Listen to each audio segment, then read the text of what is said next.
نہ بجھا ہے نہ بجھے گا یہ چراغ اردو، اردو ہے جس کا نام ہم ہی جانتے ہیں داغ، سارے جہاں میں دھوم ہماری زباں کی ہے۔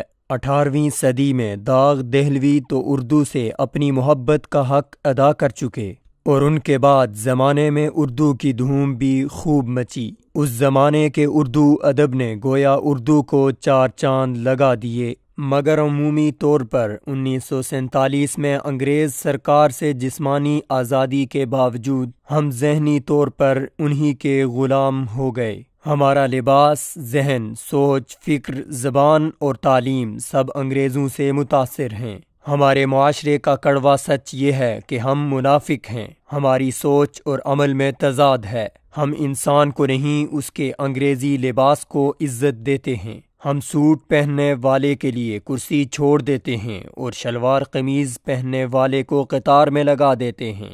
ہمارے ہاں قابلیت کا معیار انگریزی ہے، جو جتنی اچھی انگریزی بولتا ہے وہ اتنا ہی قابل گردانا جاتا ہے، اور جو جتنی اچھی اردو بولتے ہیں ان کی قابلیت کا معیار گرتا جاتا ہے، کیونکہ ایسے لوگوں کو بیک ورڈ کہا جاتا ہے۔ یعنی ہماری زبان پر ہی نہیں، ہماری سوچ پر بھی انگریزی حاوی ہے۔ ہماری کوشش ہوتی ہے کہ ہم بولتے ہوئے اردو میں انگریزی کا تڑکا ضرور لگائیں، تاکہ ہمارے ماڈرن ہونے پر کوئی شک و شبہ نہ رہے۔ تعلیم کے لحاظ سے بھی وہی تعلیمی ادارے معیاری سمجھے جاتے ہیں جہاں بچہ فر انگریزی سیکھ لے۔ اکثر والدین بچے کے لیے اسکول منتخب کرتے ہوئے پہلا سوال یہ کرتے ہیں کہ اسکول میں ٹیچرز انگریزی بولتے ہیں، یعنی اچھا اسکول وہ ہے جہاں کے پرنسپل اور سٹاف انگریزی میں بات چیت کرتے ہوں۔ کبھی داخلہ کرتے وقت وہاں کا ماحول اور اساتذہ کا تعلیمی بیک گراؤنڈ نہیں پوچھا جاتا۔ والدین کے لیے اسکول کا معیار تعلیم، سلیبس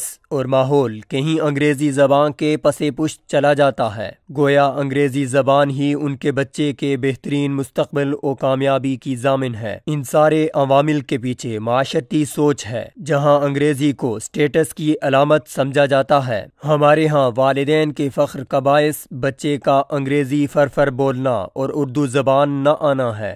یعنی اردو زبان میں بچے کی کمزوری فکر و ندامت کی بات نہیں۔ اگر فخر کا باعث صرف انگریزی بولنا ہے تو ایسے معاشرے کی ذہنی پسماندگی پر بس رویا ہی جا سکتا ہے۔ ایک طرف والدین چاہتے ہیں کہ بچے کو اسلامی تعلیمات سے آگاہی ہو، مذہبی و معاشرتی اقدار کی پیروی کرے، اور دوسری جانب اسکول میں بچہ پرائمری سطح پر رومیو جولیٹ پڑھے اور 9-10 سال کی عمر میں رومانس کی اصطلاحات و جذبات سے واقف ہو جائے۔ یہ لمحہ فکر ہے کہ آج کا بچہ پرائمری سطح سے اپنی کلاس فیلوز سے محبت کا اظہار کرتا نظر آتا ہے۔ نجی و اعلیٰ سرکاری ملازمتوں میں بھی وہی لوگ ملازمت حاصل کر پاتے ہیں جن کی انگریزی اچھی ہو، چاہے قابلیت و صلاحیت صفر ہو۔ اس سوچ کے پیچھے ہمارا احساس کمتری ہے۔ ہم یہ کیوں نہیں سمجھتے کہ انگریزی بین الاقوامی زبان ہے، اس کو ضرور سیکھیں، لیکن یہ دنیا میں آپ کی ترقی کی ضمانت نہیں دیتی، ورنہ چین، جاپان، فرانس اور جرمنی ترقی یافتہ ممالک کی فہرست میں نہ آتے،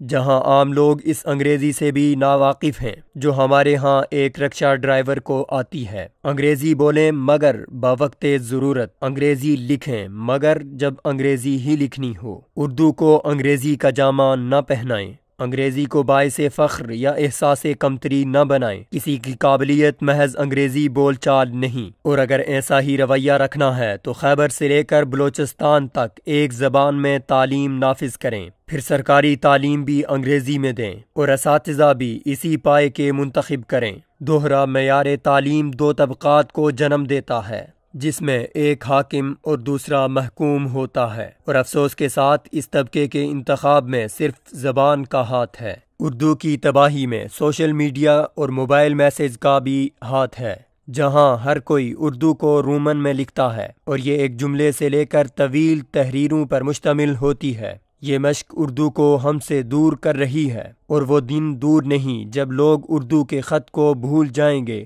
ضرورت اس بات کی ہے کہ ہم ایسی ایپس ڈاؤن لوڈ کریں اور کوشش کریں کہ اردو کو اسی کے خط میں تحریر کر کے زندہ رکھا جائے۔ اردو سے محبت کرنا سیکھیں اور سکھائیں، یہ ہماری قومی زبان ہے، اس کی خوبصورتی اور لطافت ہی اس کی پہچان ہے، اور اس کے لیے اردو کو اپنا بنائیے، کیونکہ تھا عرش پر ایک روز دماغ اردو، پامال خزاں آج ہے باغ اردو، غفلت تو ذرا قوم کی دیکھو کاظم، وہ سوچتی ہے بجھتا ہے چراغ اردو۔